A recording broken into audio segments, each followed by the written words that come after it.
Y como yo le dije ayer, uno puede mezclar los inhalatorios con los endovenosos para ser balanceada.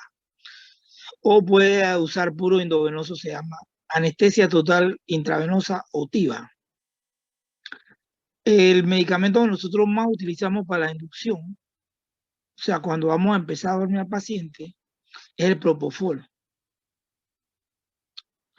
Porque el propofol, el paciente adquiere la inconsciencia rápido y tiene muy buena calidad para cuando se despiertan los pacientes. Además que tiene un efecto antiemético. Tiene una acción muy rápida porque es muy liposoluble. A los 90 segundos tiene el efecto pico y el tiempo de vida media es de 2 a 8 minutos. Y tiene una eliminación hepática. El propofol también se puede utilizar en infusión continua de 100 a 200 microgramos kilo minuto. O si lo quieren medir en horas, de 3 a 12 microgramos kilo hora en mantenimiento y el bolo de 1 a 2 miligramos kilo. El propofol, ustedes ven que es blanco porque tiene una base de lecitina con soya y es como oleoso. El propofol lo único malo es que cuando tú lo pones en la vena arde y duele.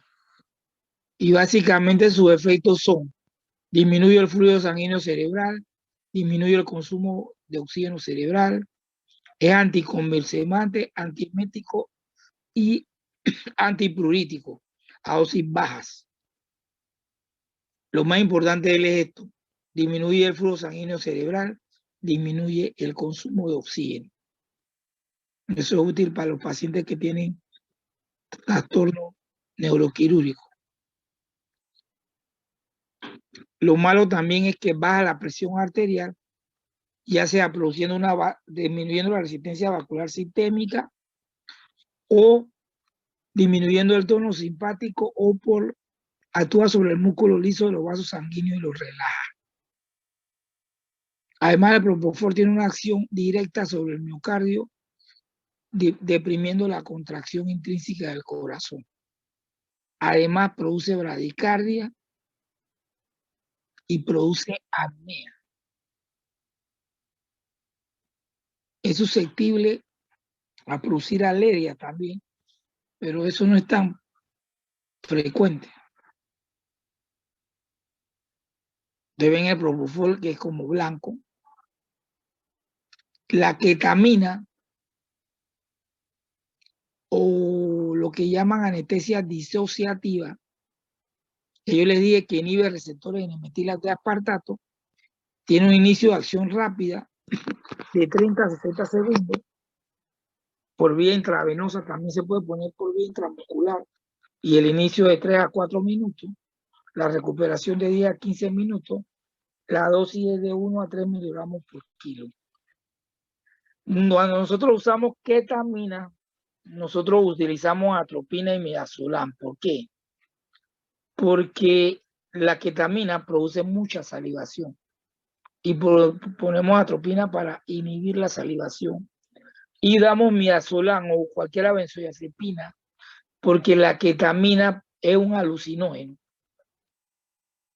Los pacientes refieren como si tuvieran sueños vívidos.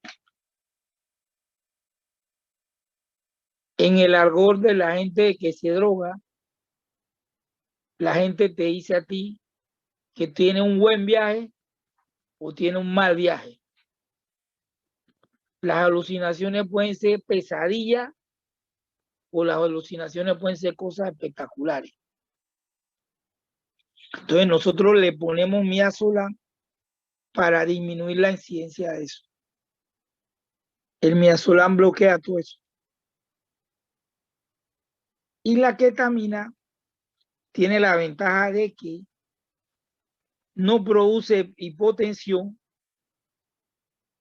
al contrario, produce hipertensión arterial Y lo malo es que aumenta la presión intracraneana y aumenta el flujo sanguíneo cerebral. Lo mismo que aumenta el consumo de oxígeno cerebral.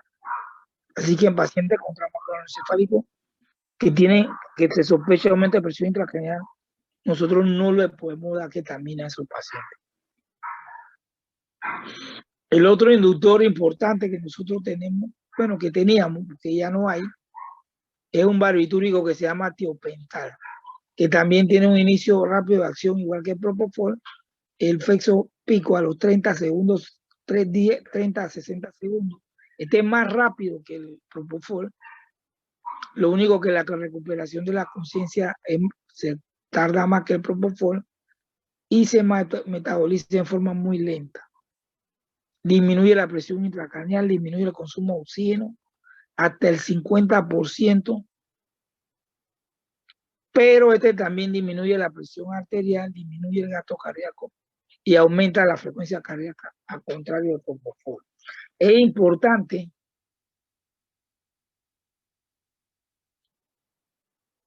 que usted sepa, ya aquí en Panamá ya no hay, pero este medicamento se utilizaba mucho cuando a los pacientes le querían inducir un coma farmacológico. Un coma farmacológico es inducir al paciente a un silencio eléctrico cerebral. Eso es el coma farmacológico. Ahora es más fácil de nosotros hacerlo porque contamos con monitores de electroencefalograma procesado de 4 canales, que es el BIS, y nosotros vemos cuando llegamos a la supresión total. Pero ya no tenemos tiopental y ya eso no se hace. Es muy raro que se pida eso. Y cuando tenemos que hacerlo, lo hacemos con el propofol.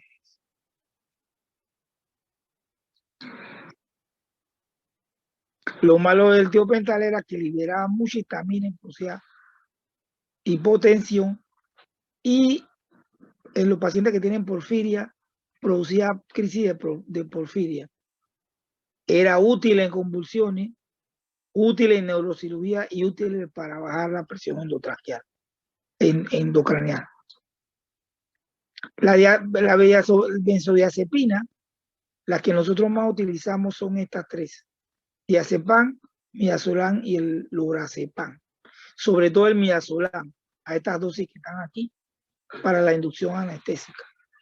Nosotros no usamos ya no usamos ni diazepam ni el lorazepam porque el efecto de ellos es muy prolongado. Entonces usamos la midazolam, que tiene un efecto corto, aunque tenga una vida media de 1 a 4 horas, la otra, las vías medias, los otros son muy largas. Y esa es la razón por la cual no lo utilizamos. Y estas son las dosis para premedicar, para sedar y para en la inducción anestésica. Nosotros prácticamente el diazepam y el lorazepam ni lo usamos ya. El etomidato, que es una sustancia, que viene del anillo imidazol, tiene una acción sedante e hipnótica rápida, no tiene acción analgésica, al igual que todos estos hipnóticos que hemos hablado, ninguno de ellos tiene acción analgésica. Propofol no es analgésico, tiopental tampoco. La ketamina sí tiene acción analgésica y buena, y el etomidato no tiene acción analgésica. El etomidato es bueno porque reduce el flujo sanguíneo cerebral y el consumo de oxígeno, y lo importante es que no tiene efectos de depresión miocárdica, ni tampoco reduce la presión arterial, ni tampoco libera histamina. Eso sí, produce cierto grado de presión respiratoria y puede producir una apnea de corta duración. Entonces, si yo le digo a usted que yo tengo un paciente chocado y tengo que anestesiarlo para inducirle la anestesia, o sea, al principio, este sería un agente que yo utilizaría.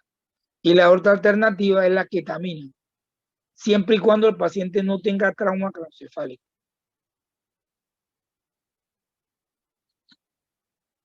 Estas son las dosis y los efectos adversos del etomidato son dolor en la inyección, en las venas, puede producir náuseas y vómito, puede producir movimiento mioclónico o discinético, pero esto se puede prevenir con opioide o con benzodiazepina.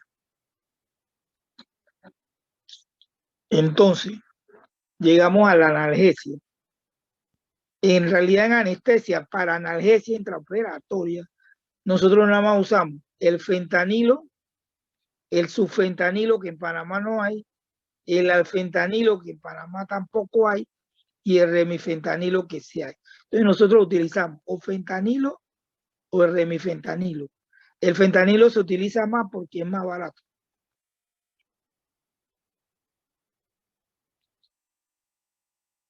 Y estos son todos los efectos adversos de los opiáceos. Náuseas, vómito, miosis. En el caso de la normeperidina, que es un metabolito de la meperidina, se puede producir convulsiones, bradicardia. Todos los opioides producen bradicardia, excepto la meperidina, que tiene propiedades anticolinéricas y produce taquicardia. Además, la meperidina tiene efectos de anestésico local también. La meperina nada más produce depresión de la contractilidad cardíaca, los demás opioides no.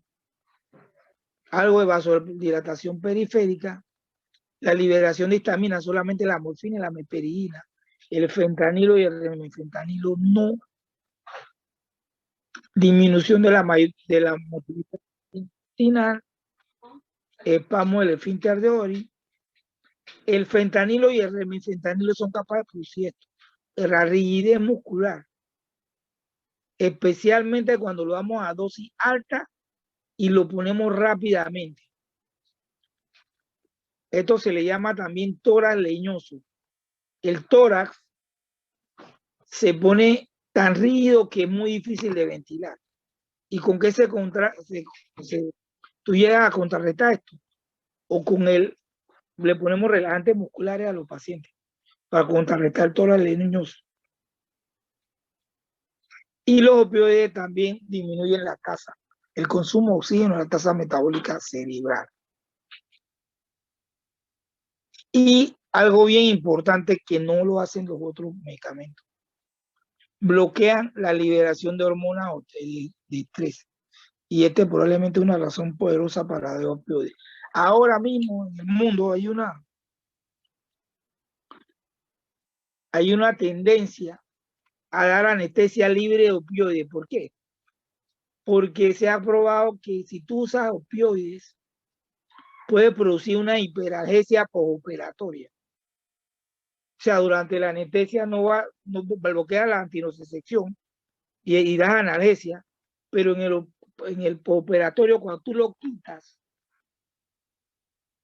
te puede dar hiperalgesia. ¿Qué significa eso?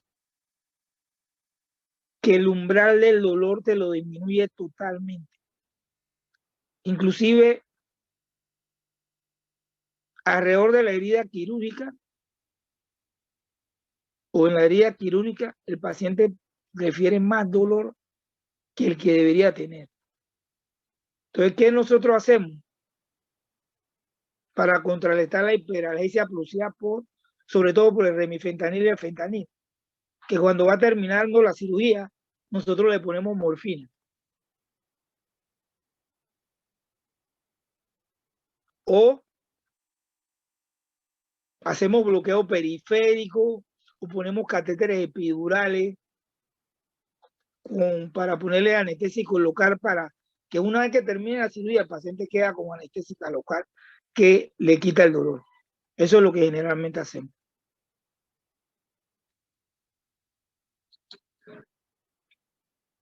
Acuérdense que la morfina es el gold estándar, o sea, la morfina es el que se utiliza para comparar la potencia de todos los demás opioides. Ustedes ven aquí que el fentanilo es de 75 a 125 veces más potente que la morfina. Y el remifentanilo es de 2 a veces de a 6 veces más potente que el fentanil. Y esto lo podemos dar, el fentanilo en bolo, al principio y después en infusión. Igual el remifentanil, en bolo y después en infusión. Usted ve que el remifentanil, la ventaja del remifentanil es que tiene un inicio de acción rápido y es metabolizado por esterasa plasmática. Por lo tanto, apenas tú lo quitas, lo paras a infusión, en cuestión de 10 minutos el paciente se le va el efecto del remifentanil. Por eso es que con el remifentanilo se produce más hiperalgesia postoperatoria y por eso es que tenemos que ponerle morfina antes de terminar la cirugía. Y este es el antagonista competitivo de los opioides. Y la administración, cuando yo quiero antagonizar, debe ser gradual, porque te puede producir una especie de edema pulmonar neurogénico. El paciente se le sube la presión y comienza con taquicardia si tú lo pones muy rápido. Sin embargo, hay que pelearlo porque la naloxona nada más dura de 30 a 45 minutos. Y si usaste un opioide de duración prolongada, lo que tienes que hacer para revertir los efectos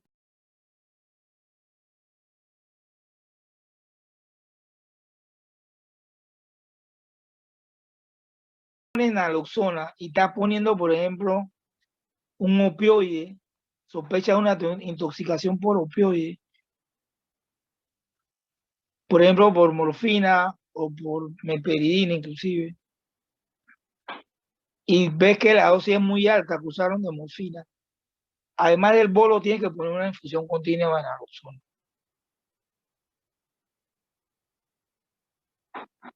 Porque si no, tú lo reviertes a 30 a 45 minutos y después vienen los efectos otra vez, el opioide que quedó y el paciente te va a hacer una apnea.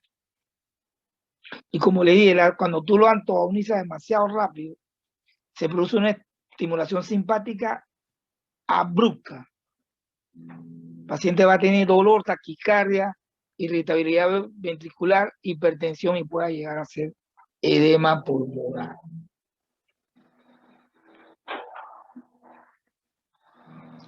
Le voy a hablar algo de los relajantes musculares, no voy a profundizar en este tema porque esto es bien complejo.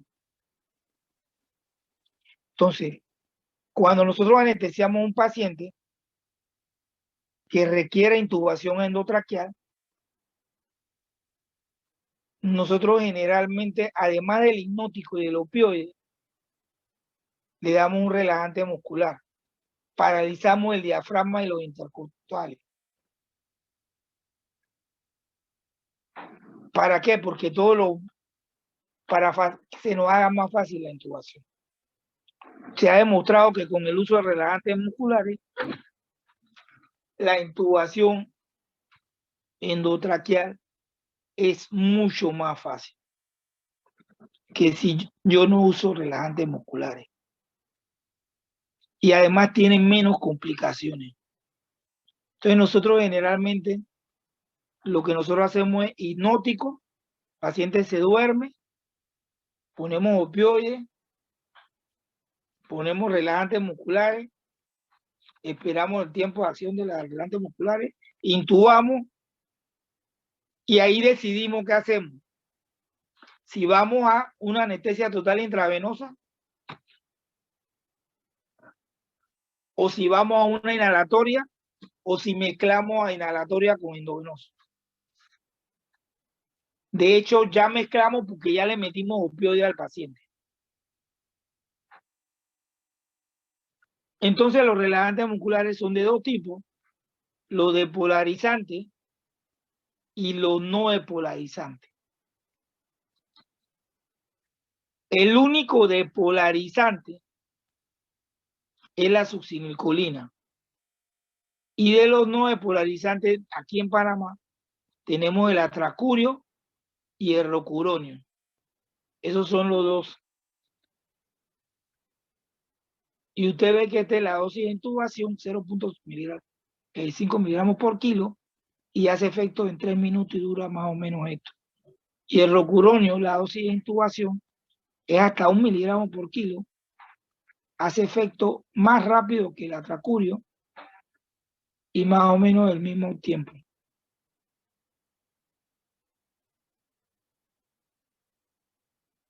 Entonces, el único depolarizante que nosotros tenemos es la sulfinilcolina, que se degradan por una pseudocolinesterasa plasmática. Por lo tanto, el metabolismo es mucho más rápido. 5 o 6 minutos ya se ha recuperado el paciente de la sulfinilcolina. Cuando usamos no depolarizante, para revertir el efecto, usamos inhibidores de la colinesterasa para aumentar los niveles de acetilcolina en la placa motriz. Estos son neostimina, piridoximina y hidrofonio. Actualmente, el rocuronio tiene un antagonista puro, pero solamente para rocuronio, que se llama Bridium. El nombre comercial es Sugamadex. Y es más efectivo que la neostimina, la piridoximina y el hidrofonio para el rocuronio. Si nosotros usamos tráqueo, tenemos que seguir usando estos. Nosotros aquí en Panamá usamos este, neostimina. Lo malo de la neostimina es que produce todo esto: salivación, bradicardia, lagrimeo, puede producir broncoconstricción, aumento del tono vesical, del peritactismo, aumenta las náuseas por operatoria, secreción glandular. Por eso nosotros lo asociamos con un anticolinérico, ya sea atropina o glicopirrolato, para contrarrestar todos estos efectos. Aquí nosotros no tenemos glicopirrolato, por lo tanto utilizamos atropina.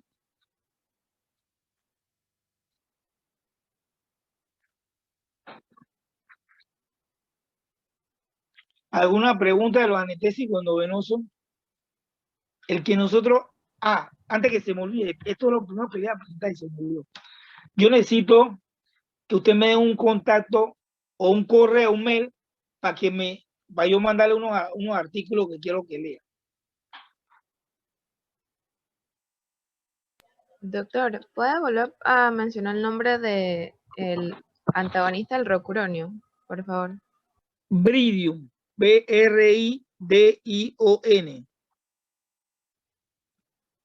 El nombre comercial es el Sugamadex.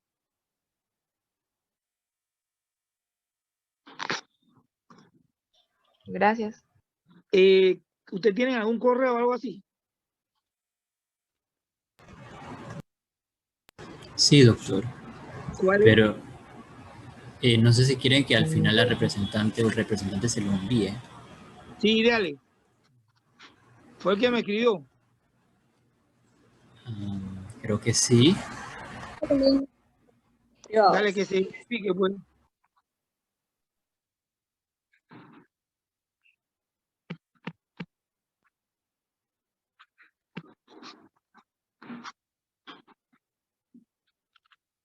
No, este es otro que me está escribiendo otra cosa.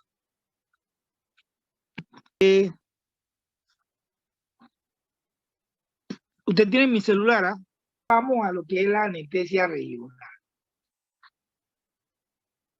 La anestesia regional se divide en áreas.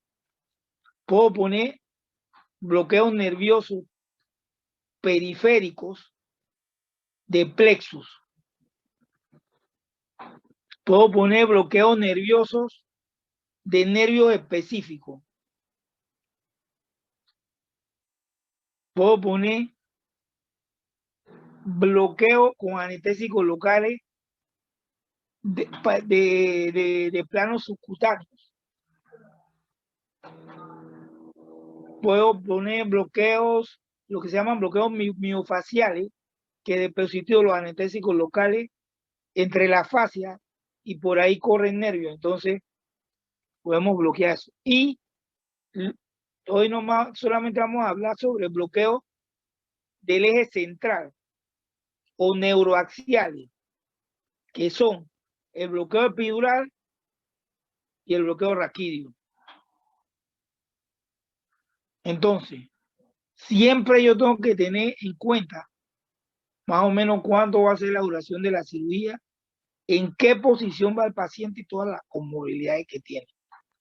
Cada vez que yo pongo un bloqueo neuroaxial, epidural o raquídeo, o de medio periférico, faciales, lo que sea, yo siempre tengo que tener monitorizado al paciente. Tiene que tener una línea intravenosa y tengo que tener oxígeno para reanimación. Y todo lo que es manejo de vía aérea, tengo que tener aquí al lado. Siempre hay que tener, para toda anestesia, no solamente esta, general, cualquiera, el paciente tiene que firmarme un consentimiento, en donde yo más o menos le explico lo que le voy a hacer y qué efectos colaterales o qué efectos adversos puede tener. ¿Ok? Y claro, yo tengo que examinar el área donde voy a poner el bloqueo porque no vaya a ser que el paciente tenga un tatuaje en el lugar que voy a apoyar, o que el paciente tenga un proceso infeccioso, o que ¿cómo se llama? Haya que rasurarlo, porque está lleno de vellos. Entonces, todas esas cosas yo me tengo que fijar antes de poner un bloqueo neuroaxial. La otra cosa, yo tengo que conocer esto que ustedes ven aquí, que son los dermatomas, porque eso es lo que a mí me va a decir el nivel de bloqueo que tengo que alcanzar. Por ejemplo, si yo voy a hacer una cesárea,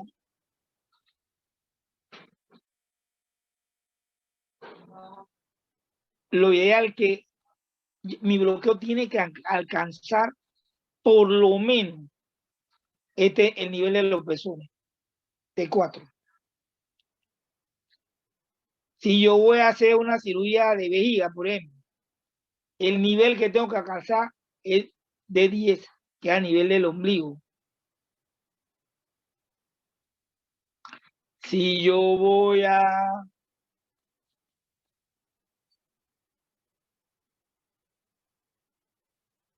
operar el alus valgus, por ejemplo, del pie, L4, L5, S1.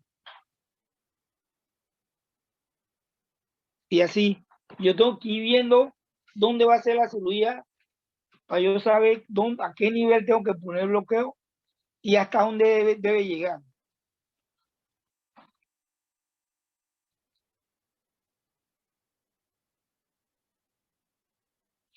Y nosotros nos guiamos por esto más o menos.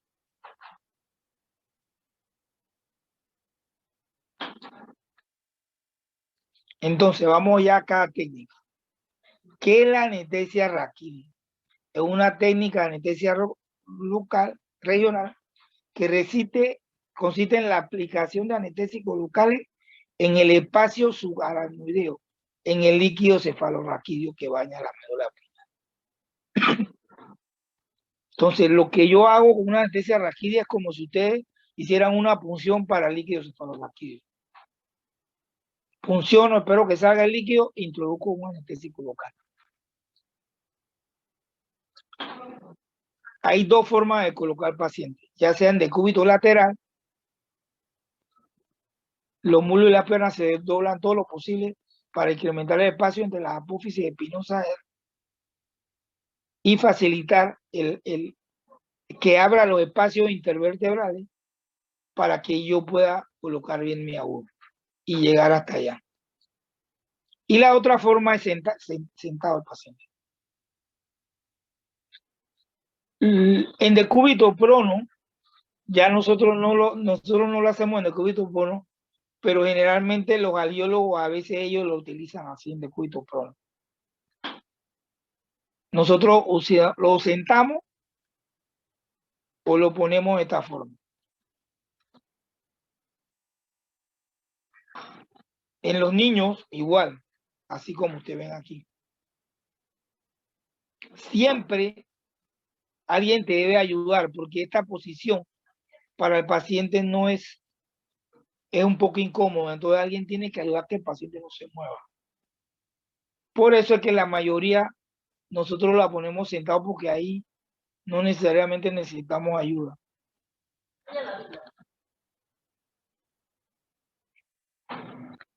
¿Dónde yo tengo que puyar? Para la anestesia raquídea, siempre por debajo de L2. Siempre. ¿Y cómo yo sé que es por debajo de L2? Porque las espinas ilíacas que están aquí, ese L3, L4. Entonces ahí es donde nosotros puyamos. ¿Y por qué? Porque la médula en los adultos termina en L2. Y acuérdense que nosotros vamos para el líquido cefalorraquídeo. Si nosotros puyamos muy alto, podemos puncionar la médula.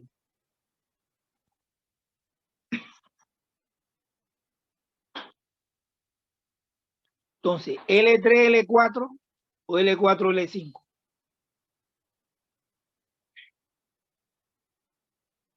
En anestesia raquídea, ¿ok? Y más o menos todos los planos que uno tiene que pasar.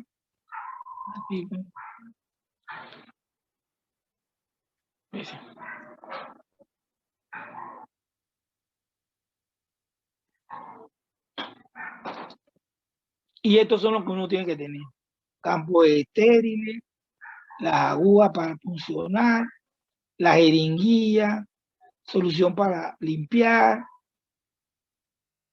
Todo eso uno tiene que tener. Agujas, ampollas de lidocaína para... Uno pone primero el anestésico local, después puya. Y estas son las agujas. Las agujas son muy importantes porque antes nosotros teníamos agujas que llamábamos de punta de lápiz.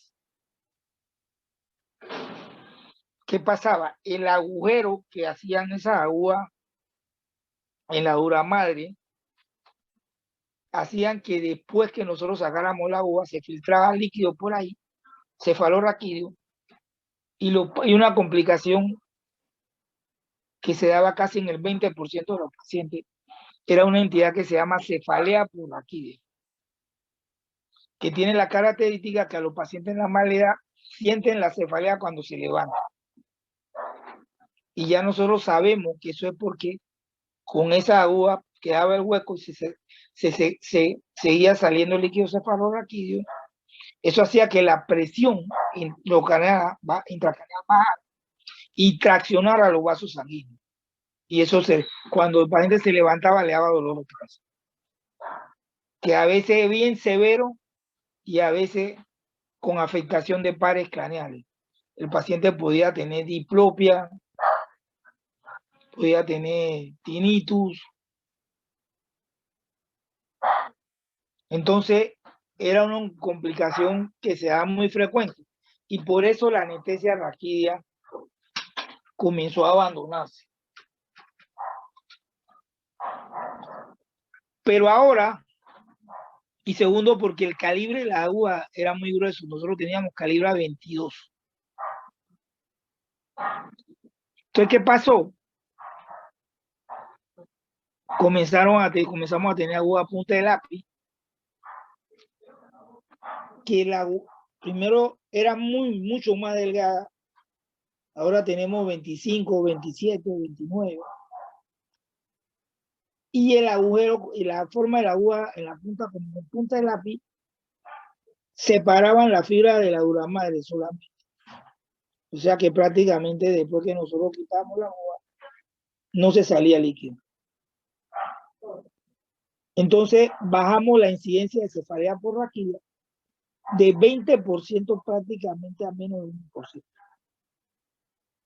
Entonces la anestesia raquídea volvió otra vez en estos últimos 10 años a utilizarse bastante. Porque cambiamos el tipo de aguja. Este es un tipo de aguja que se llama Sprotte.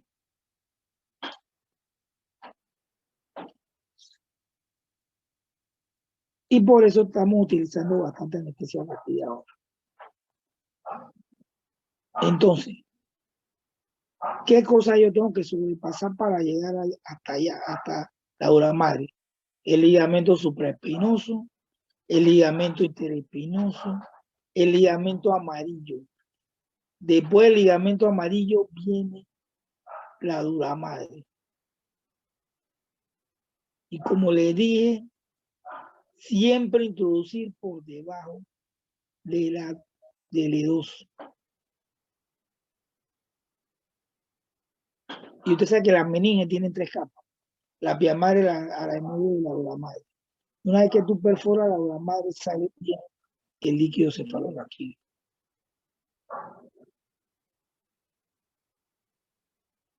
Y estas eran las agujas que nosotros teníamos al principio, que eran de Queen, que eran muy filosas. Y había un hueco en el mar. Entonces ya después con esta tipa, punta de lápiz, Whittaker de Pro, que son punta de lápiz, ya eliminamos el problema de la cefalia.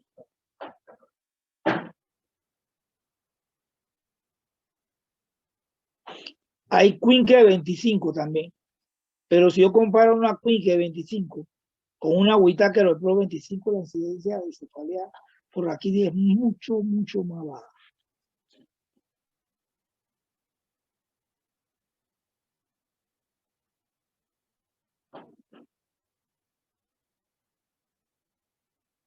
Entonces, cuando yo pongo anestesia raquídea, lo pongo aquí. Perforo la dura madre, me sale líquido cefalorraquídeo. Y la diferencia con la anestesia epidural es que lo pongo en el espacio epidural, que es un espacio virtual que está inmediatamente después del ligamento amarillo. Y la diferencia es que con una anestesia raquídea tengo que los volúmenes de anestésicos son bajos, bien bajos, porque ahí mismo están los nervios. Y con la anestesia epidural yo tengo que usar volúmenes bien grandes, 20, 25 mililitros de anestesia, porque está afuera y todo este anestésico tiene que ir difundiendo hacia la crisis nerviosa, hacia los nervios espinales.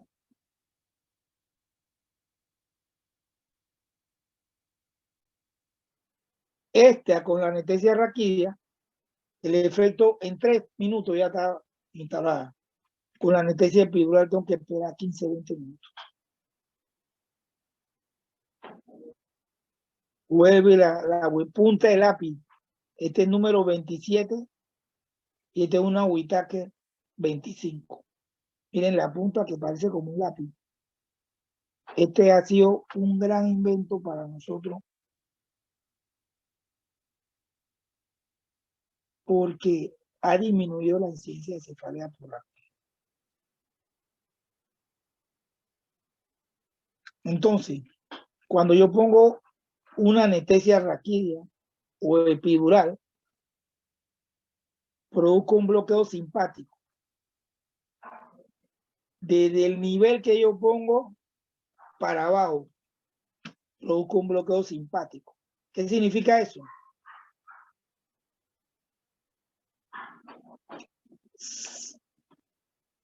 Que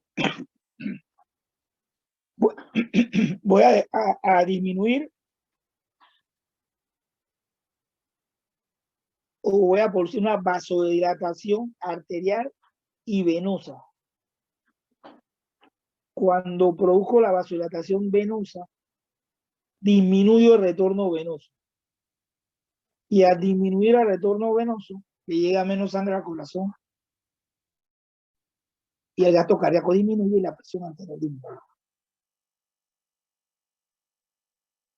Si me alcanza un nivel muy alto, me refiero a por arriba de T4, en T4 hay unos nervios simpáticos que se llaman cardioaceleradores. Si yo bloqueo esos nervios, además de que se me vaya la presión, voy a tener bradicardia. Así que la primera complicación de la anestesia raquídea o epidural es la hipotensión. En la anestesia raquídea, la hipotensión ocurre prácticamente en el 70% de los pacientes. Y en anestesia epidural, como en el 20-30% de los pacientes. La epidural, desde el punto de vista de esa hipotensión, es más benigna que la raquídea.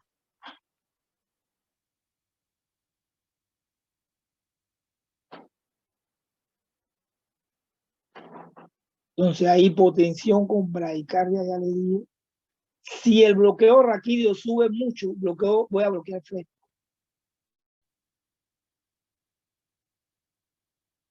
Y también los nervios que inervan los músculos intercostales. Entonces el paciente puede comenzar a respirar. No respira bien. Te va a decir que tiene sensación de ahogo. En el intestino lo que hace es que aumenta el peristaltismo, bloquea la respuesta al estrés, influye en la termorregulación. Todo lo que está por debajo del bloqueo pierde temperatura por la vasodilatación. Y el cuerpo lo que hace es que a veces comienza a temblar. Y el paciente de las piernas, por las piernas, comienza a temblar. Sobre todo como a la hora de instalarse el bloqueo. Entonces, yo no sé si ustedes han escuchado que los pacientes a veces se quedan que fueron al salón de operaciones y que comenzó, le dio tembladera. Es por eso.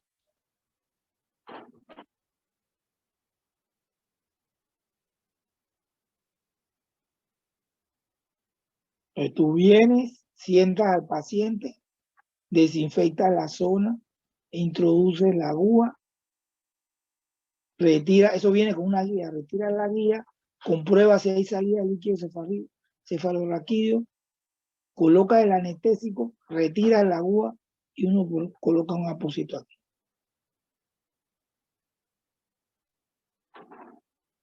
Entonces, ¿qué es lo que hace que el bloqueo, el nivel del bloqueo espinal, te quede más alto o más bajo?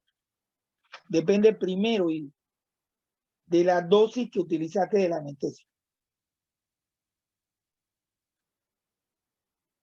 El volumen del fármaco inyectado, porque mientras más volumen utilice, más se propaga en el líquido cefalorraquídeo. Si creaste turbulencia cuando estabas inyectando o aspiraste y volviste a inyectar, eso hace que el nivel aumente. Entonces, para los anestésicos locales espinales, nosotros tenemos tres tipos de soluciones. Las soluciones isobáricas, las hiperbáricas y la hipováricas. Las isobáricas son las que tienen la misma densidad que el líquido cefalorraquídeo. Las hiperbáricas son las que la densidad está aumentada y la hipováricas que está disminuida. ¿Cómo nosotros preparamos las soluciones hiperbáricas? Al anestésico local le agregamos extrusa. ¿Y cómo le hacemos hipováricas? Al anestésico local le agregamos agua destilada. Entonces, ¿qué es la ventaja de la hiperbárica? Que cuando yo siento al paciente y le pongo la anestesia, se va a ir para abajo, porque como está hiperbárica, tiende a irse para abajo. E hipováricas, al contrario. Isobárica tiene que poner rápido porque se va a quedar ahí mismo donde tú lo pones. Entonces tú con la anestesia raquídea tú puedes jugar. Por ejemplo, si yo quiero operar la pierna izquierda,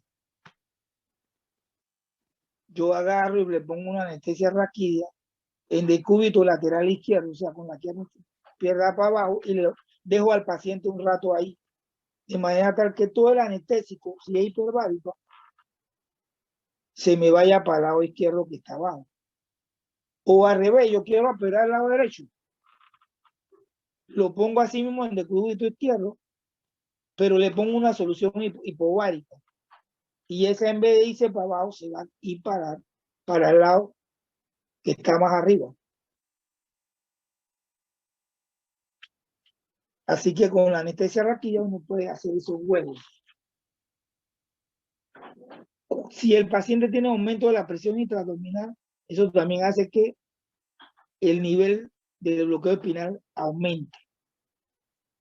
Y cuando la lordosis lumbar que tenemos y la cifosis torácica influyen en la diseminación de las soluciones hiperbáricas. O sea, si la lordosis lumbar pues, o la cifosis, dependiendo dónde caiga el anestésico, pueda que vaya más para abajo o vaya más para arriba. Así que toda esa cosa uno lo tiene que tener en cuenta. Porque a medida que aumenta el bloqueo, que esté más alto, el bloqueo simpático va a ser más alto.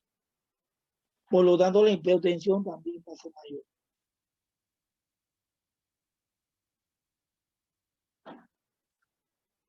La droga y la dosis. Depende de lo que yo quiero y del tiempo que yo quiero que dure la cirugía, porque tengo medicamentos que duran más que otros duran menos. Y a veces le ponemos vasoconstrictores para aumentar la duración de la anestesia. Esto es lo más frecuente. ¿Y qué tengo que hacer? Administrarle una carga de solución balanceada, lactato de Ringer, de 500 a 1 litro. Y si esto no me soluciona, poner medicamento. Por ejemplo, la fenilefrina, que es un agonista alfa 1, o la efedrina, que tiene propiedades indirectas inotrópico positivas y también de agonista alfa 1. Y la si produce bradicardia, uso atropina, efedrina o incluso epinefrina. Durante la coagulación de la aguja espinal o durante la inyección de anestésico, yo tengo que preguntar a la paciente si sufre parestesia, porque eso significa que estoy en una raíz nerviosa. Entonces, si el paciente siente esto, enseguida yo debo parar la administración de anestésico y puyar en un lugar más abajo. Entonces, hay pacientes por ahí, si un paciente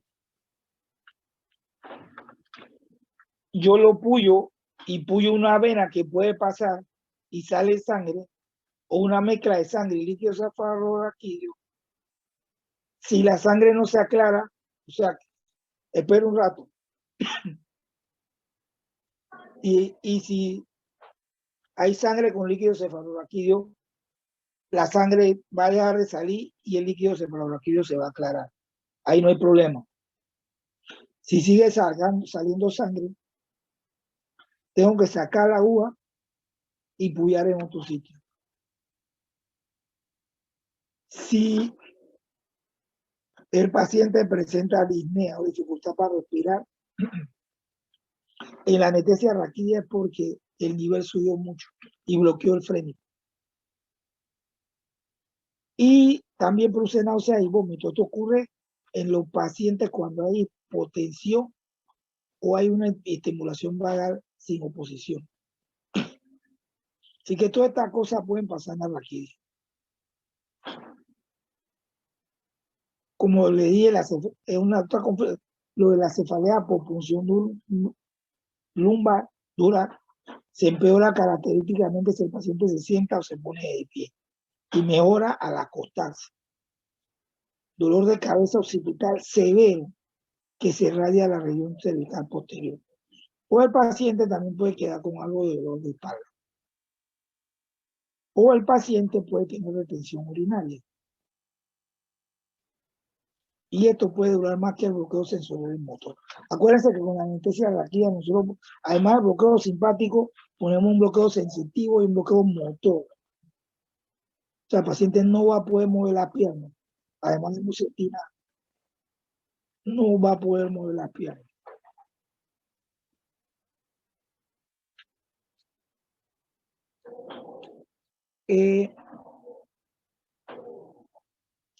Aunque usted no lo crea, daño neurológico por anestesia reactiva es bien raro. Y el daño neurológico puede ser por punción directa de un nervio o por la toxicidad del anestésico local o porque yo le puse adrenalina al anestésico local y la adrenalina comprimió vasos sanguíneos que irrigan la médula.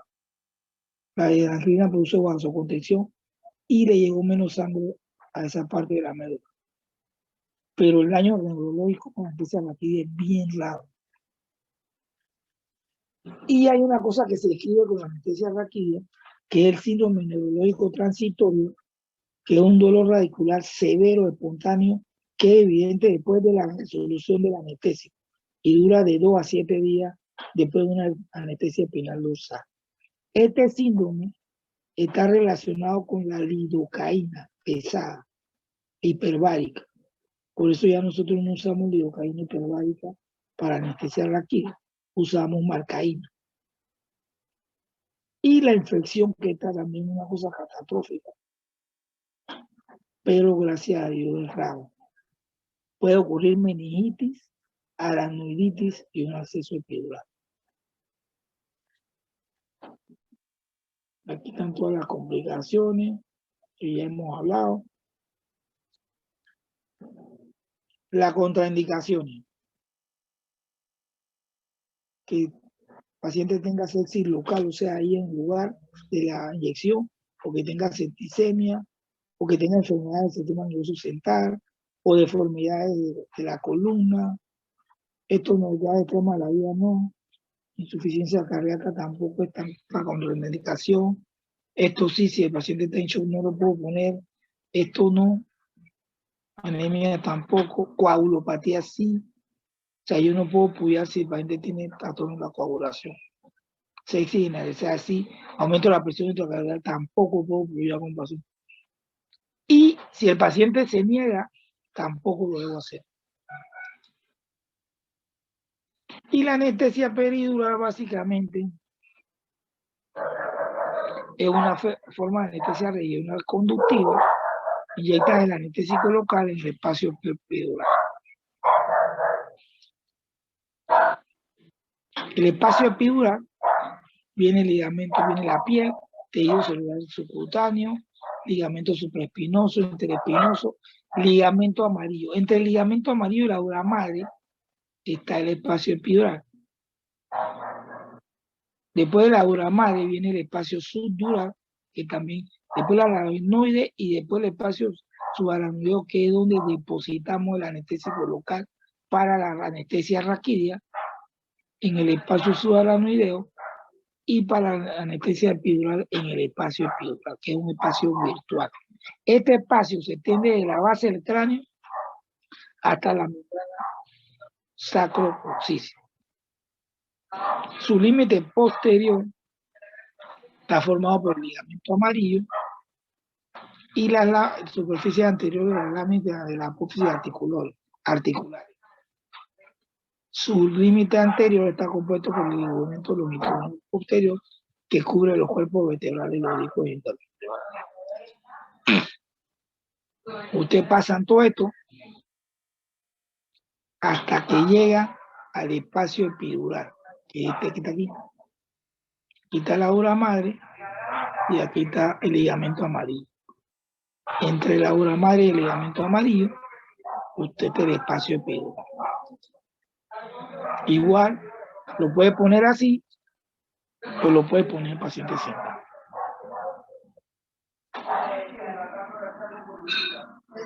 ¿Qué pasa? Con una epidural, tú la puedes poner desde la región cervical hasta el sacro. En cualquier lugar tú la puedes poner. ¿Se acuerdan que con la raquídea tenía que ponerla por debajo del L2? ¿Por qué? Porque el espacio epidural está presente desde aquí a cervical hasta abajo. Claro, cada vez que vas a poner por acá, tienes que tener cuidado porque se puede perforar la dura madre y llegar a la médula.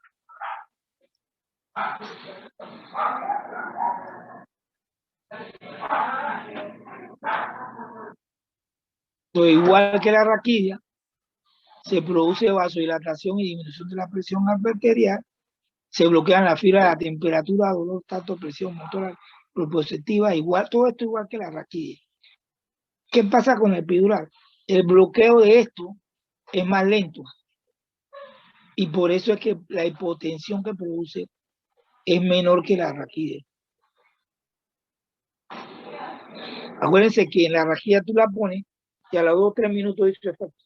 Esta tú tienes que esperar de 15 a 20 minutos y los volúmenes que tienes que poner con esta son grandes.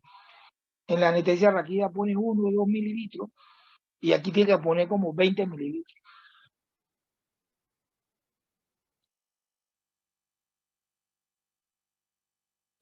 Y todo esto es lo que sucede.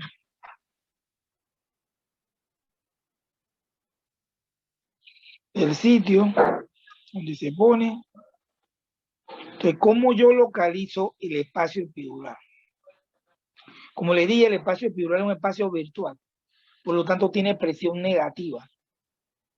Entonces yo introduzco mi aguja, le pongo una aguja de vidrio, una jeringuilla de vidrio de unos 5 mililitros y le pongo solución salina. Entonces, a medida que yo voy introduciendo la aguja, aplico presión continua sobre el émbolo de la laringe y avanzo la aguja lentamente. Cuando el bisel ingresa en el espacio epidural, se detecta una pérdida notable de la resistencia al desplazamiento del émbolo. Ahí llegué. O sea, tengo que ir con cuidado, voy introduciendo la aguja con el émbolo de la aguja y solución salina y voy presionando el émbolo a ver qué estoy introduciendo. Hasta que al principio el émbolo de la jeringuilla está duro. Cuando yo siento una pérdida de resistencia, y llegue el espacio epidural, que es la que se utiliza mayormente. Y la otra es que en la aguja, cuando yo retiro el estilete de la aguja, pongo una gota y comienzo a meter la aguja. Cuando esa gota que está al final de la aguja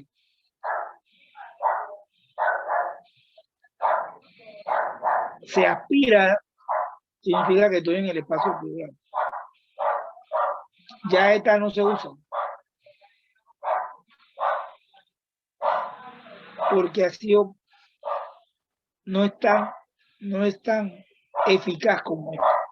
Entonces, acuérdense que si aquí yo no me doy cuenta que llegué al espacio epidural, voy a perforar la dura madre y me va a salir cosas. Y la cefalea que le va a dar al paciente, porque esta es una aguja más grande que la 22 que usábamos antes raquidia, esta es una aguja 17. La cefalea por raquidia va a ser catastrófica para el paciente. Entonces, ¿qué ventaja tiene la anestesia epidural? Que yo a través de la aguja puedo avanzar un catéter y dejarlo dentro del espacio epidural. Lo dejo como 5 centímetros dentro del espacio epidural. Aquí cuando estoy introduciendo el catéter, el paciente puede sentir algún tipo de parestesia. Y eso es algo transitorio.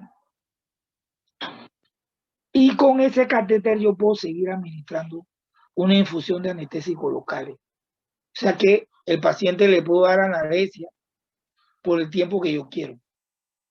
Cuando yo dejo un catéter, generalmente se dan 48 horas. A las 48 horas tú lo retiras. Por cuestiones de la infección. Esa es una ventaja de esto. Si yo, por equivocación, inyecto los 20 mililitros de la anestesia en el espacio subaracnoideo, ya usted se imagina la catástrofe que se va a producir. Entonces hay que tener cuidado. Siempre uno hace una dosis de prueba, ya sea con un anestésico local que tiene adrenalina, por ejemplo, un anestésico local, silocaína al 1%, con adrenalina al 1 en 200.000. Por dos razones. Para ver si no perforé la dura madre, que puede pasar, y que no salga líquido, o si estoy dentro de un vaso. Si perforé la dura madre con esa cantidad poquita, el paciente se va a anestesiar. Así que tengo que esperar 3, 4, como 2 minutos para ver qué pasa. Y si entró un vaso sanguíneo, la adrenalina de la solución, el paciente se va a producir taquicardia. Por lo menos aumento de 15 latidos por minuto de frecuencia cardíaca.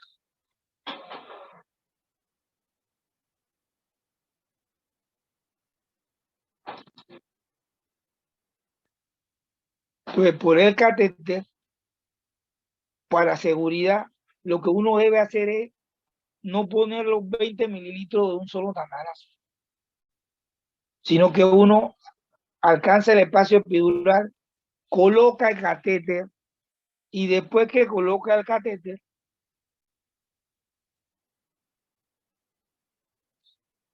tú vas poniendo el anestésico de 3 a 5 mililitros cada 3 a 5 minutos, hasta que tú alcances la dosis que tú quieres. Siempre antes de colocar el anestésico, debes aspirar por el catéter para ver si sale sangre o líquido cefalorraquídeo antes de cada inyección. No voy a hacer que vaya a hacer una cascada.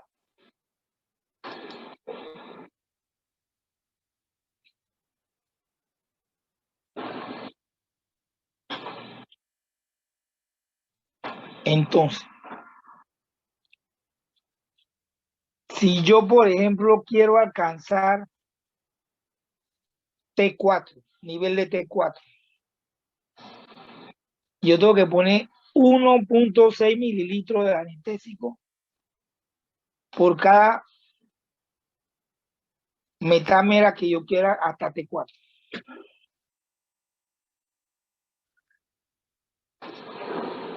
Son 5 sacras, 5 lumbares, más 8. 18 por 1.6.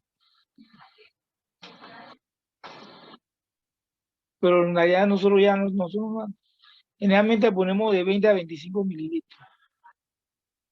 Hay que reducir la dosis con el embarazo, porque el espacio epidural en el embarazo es más pequeño, porque las venas epidurales están ingurgitadas por el aumento de la presión intraabdominal de la matriz aumentada de tamaño. Y durante los pacientes mayores de edad también tenemos que darle menos dosis.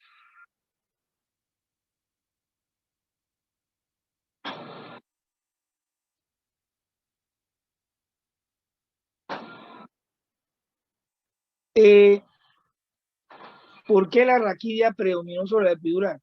Porque la calidad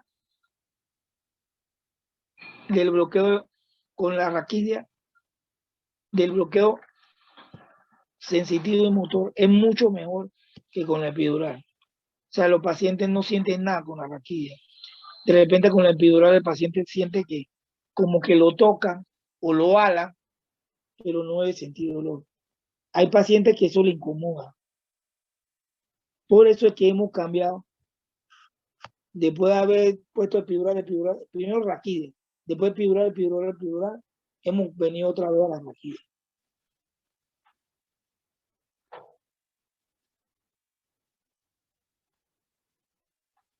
Generalmente, tanto la raquidia como la epidural, nosotros le agregamos un opiáceo o le ponemos bicarbonato para disminuir la latencia, el bloqueo sea cada efecto más rápido y la calidad de la anestesia sea mejor. Esto sobre todo en la epidural. Fentanilo o bicarbonato. Las complicaciones, inyección en el espacio subaracnoideo inadvertida. que es una calamidad, porque el paciente le estamos poniendo un volumen muy grande de anestésico, el paciente se va a hipotensar, el paciente va a caer en apnea, probablemente haga un paro cardiorrespiratorio. Y la otra cosa es que haga una inyección intravenosa inadvertida. Con ese pocotón, hay un medicamento que se llama, va a tener intoxicación por anestésicos locales. Y los anestésicos locales tienen efectos en el corazón, sobre todo la marcaína, la bupivacaína. Y eso te produce bloqueo, te produce arritmia, te produce depresión miocárdica, te puede llevar paro cardíaco también, te puede producir convulsiones. Así que esas son cosas que nosotros no queremos. Hipotensión arterial, que sea menos que la raquidia. Y como yo le digo, si tú inyectas anestésicos locales en intravenoso, te produce una sobredosis de anestésicos locales. Infección, acceso, meningitis, daño neurológico, perforación de la dura madre, pero esta es advertida, esta no fue inadvertida. Si perfora la dura madre, te va a dar una cefalea por raquidia con epidural. Todo esto no son cosas que son... Tienes que tener cuidado cuando haces todo esto. Dual, si tú cuando puya te sale sangre, retirar la uva y puya en otro espacio. Y acuérdense, la epidural y raquidia se pueden poner en pacientes anticoagulados o que tengan trastorno de la coagulación. Anticoagulados o que estén recibiendo antiplaquetarios.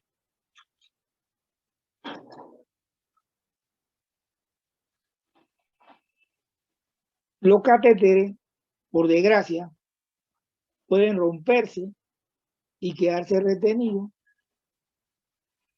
o se pueden salir o se puede entrar en una vena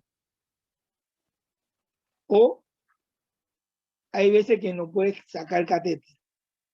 Gracias a Dios eso pasa o es infinitamente raro que no puedas retirar el catéter o que se rompa. Lo que sí hay que fijarse que no quede en una vena y eso te da fija cuando antes de poner anestésico siempre tienes que aspirar. Lo mismo que para ver si está en vena o está en el espacio subaracnoideo, porque puede migrar. Esto es lo que le diera la inyección subaracnoidea inadvertida, accidental o inyección intravascular que te puede producir convulsiones, paro, fibrilación, toxicidad del sistema nervioso central. Cuando tú inyectas un anestésico en una vena.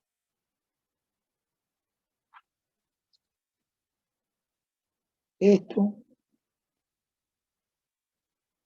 cuando tú haces una inyección, cuando perfora la dura madre, cuando ponen una epidural, no lo quiero complicar mucho con esto, se puede producir acceso epidural, hematomas epidurales, sobre todo en pacientes que están anticoagulados. Por eso que no lo debemos poner. Se puede producir un síndrome órgano, eso puede pasar cuando pones epidural, sobre todo epidurales torácicas.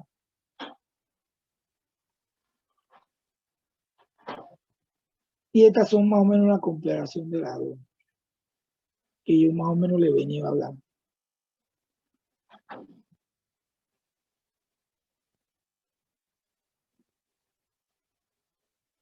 Y estos son los medicamentos que usamos, la bupivacaína, que viene en concentraciones de 0.25, 0.5, con o sin epinefrina. Aquí está la dosis máxima. La lidocaína, ya usted la conoce. Y nosotros, por ejemplo, para anestesia raquidia, usamos esta, bupivacaína pesada al 0.5%. Para epidural, utilizamos bupivacaína al 0.5% isobárica. y lidocaína al 2% isobárica para epidural. Preferiblemente sin preservativo. Eso es importante. Entonces, estas son las dos que nosotros generalmente utilizamos. Y ya hay bandejas que podemos utilizar lo que llamamos anestesia raquídea y más epidural o anestesia regional combinada. Lo que hacemos es que sentamos a la paciente con una aguja epidural, localizamos el espacio epidural. Una vez que localizamos el espacio epidural, buscamos una aguja de raquídea larga, la introducimos a través de la aguja epidural hasta que puyamos la dura madre, llegamos al espacio subaracnoideo, sale líquido cefalorraquídeo, inyectamos líquido, el anestésico local, sacamos la aguja raquídea y a través de la aguja epidural colocamos un catéter epidural. Por si acaso hay que poner más dosis después. O si queremos dar una analgesia postoperatoria. Entonces, ¿qué hacemos? Ponemos dosis de raquídea más baja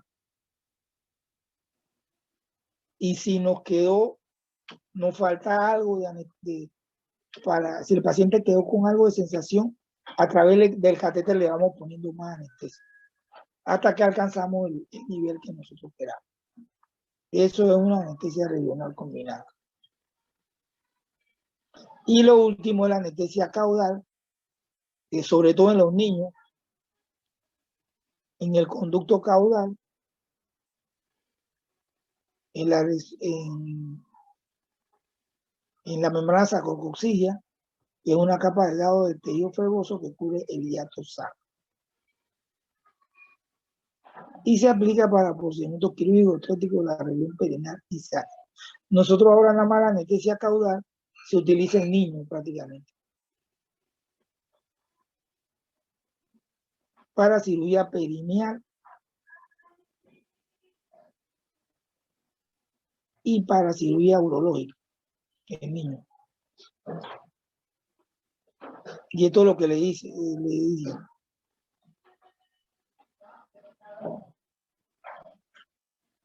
Pero ya no lo quiero enredar porque estas son normas bien que nosotros debemos conocerlas, pero usted lo que tiene que saber es que con anticoagulación, esos anticoagulantes o antiplaquetarios, tú no puedes estar poniendo bloqueo neoplasia, ni raquídea ni epidural. Para hacerte, vamos a ponerte la aspirina. Si el paciente está operando está tomando solamente aspirina,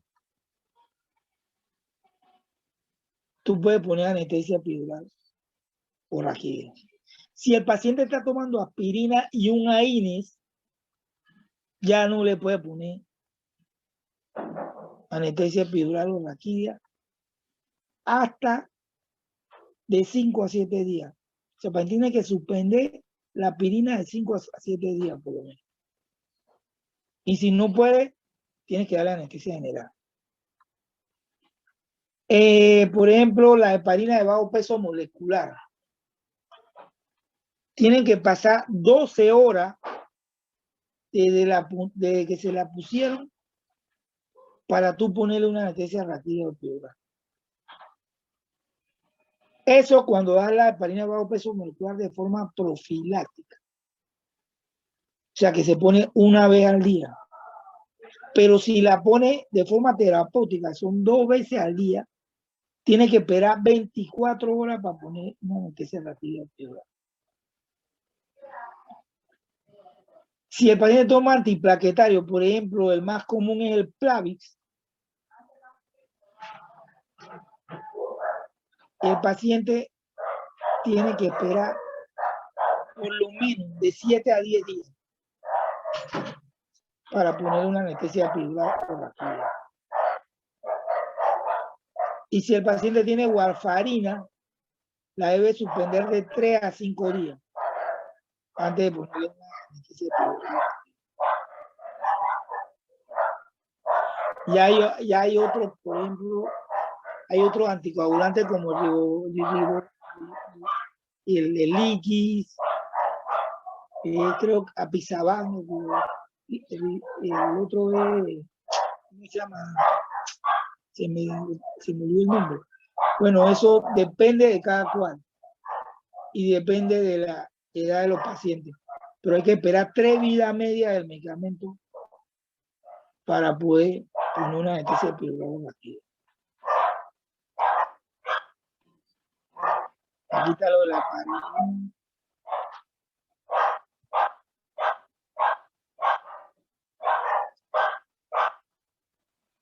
Aquí están los antiplaquetarios.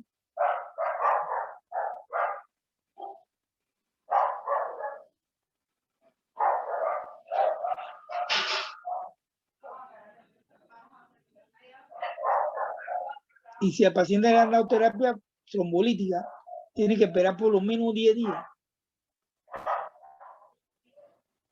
para poder poner esto. Eso es todo, muchachos. ¿Tienen alguna pregunta?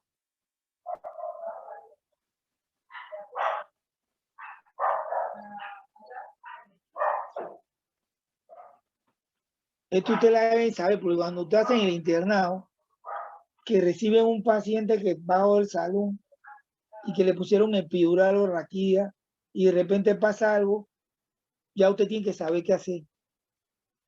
Porque ya usted sabe las complicaciones que pueden pasar. O por lo menos llamar a alguien. Llamar a residente de anestesia y decirle, mire, doctor, este paciente es hipotenso, después que va a una cirugía. Probablemente todavía tiene efecto de bloqueo simpático.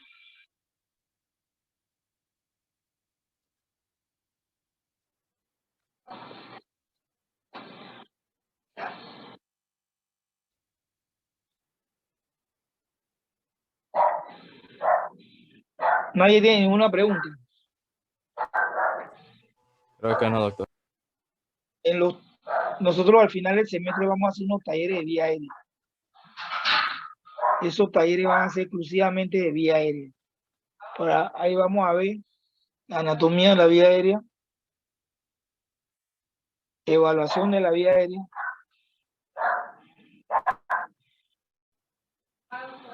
cánulas oro y nasofaringia, dispositivos supraglóticos y las diferentes máscaras de laringe, intubación endotraqueal. Y vamos a ver todo eso. ¿Ok? Entonces me mandan el correo.